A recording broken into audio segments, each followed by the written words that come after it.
Ahmedabad Sabarmati riverfront પર 8 December સુધી ચાલનારા અમદાવાદ ઇન્ટરનેશનલ બુક ફેસ્ટિવલ 2024માં દુનિયાભરના અલગ અલગ વિષયો પરના પુસ્તકોનો ખજાનો જોવા મળી રહ્યો છે।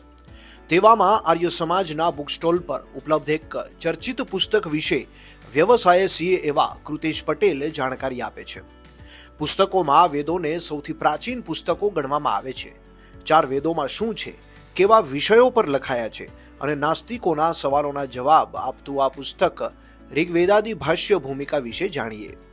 મારું નામ કૃતેશ પટેલ છે। હું વ્યવસાય ચાર્ટર્ડ એકાઉન્ટન્ટ અને અમદાવાદ યુનિવર્સિટીમાં પહેલાં લેક્ચરર તરીકે કાર્ય કરતો હતો અને વર્તમાનમાં આર્ય સમાજમાં સેવાઓ આપું છું।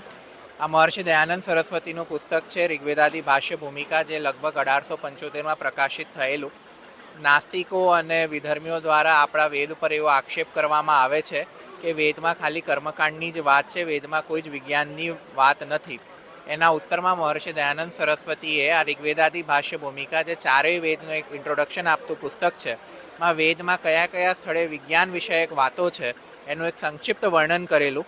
અને એમણે એ સિદ્ધ કરેલું કે જેમ કેટલાક લોકોનો દાવો હતો કે પૃથ્વી સ્થિર હોય છે અને સૂર્ય એના ચક્કર કાપે છે, એવું પશ્ચિમ વિજ્ઞાન 17મી સદી સુધી માનતું હતું। મહર્ષિ દયાનંદે વેદોના આધારે એ સિદ્ધ કર્યું કે પૃથ્વી સ્થિર નથી, પૃથ્વી ગતિ કરે છે, અંતરિક્ષમાં ગતિ કરે છે, સૂર્યની આસપાસ ગતિ કરે છે અને એટલું જ નહીં, સૂર્ય પણ અંતરિક્ષમાં ગતિ કરે છે। આ વૈજ્ઞાનિક સત્ય વિજ્ઞાનને પાછળથી ખબર પડી, પણ મહર્ષિ દયાનંદ સરસ્વતી ઋગ્વેદાદી ભાષ્ય ભૂમિકામાં આ પહેલેથી લખીને ગયેલા। એ ઉપરાંત ઇલેક્ટ્રિસિટી હોય, તાર વિદ્યા હોય જેવી અનેક વૈજ્ઞાનિક ખોજોના મૂળ પણ વેદોમાં છે, તે એમને આ પોતાની પુસ્તકમાં પ્રતિપાદિત કરેલું। બહુ સારું વાંચવા જેવું પુસ્તક છે।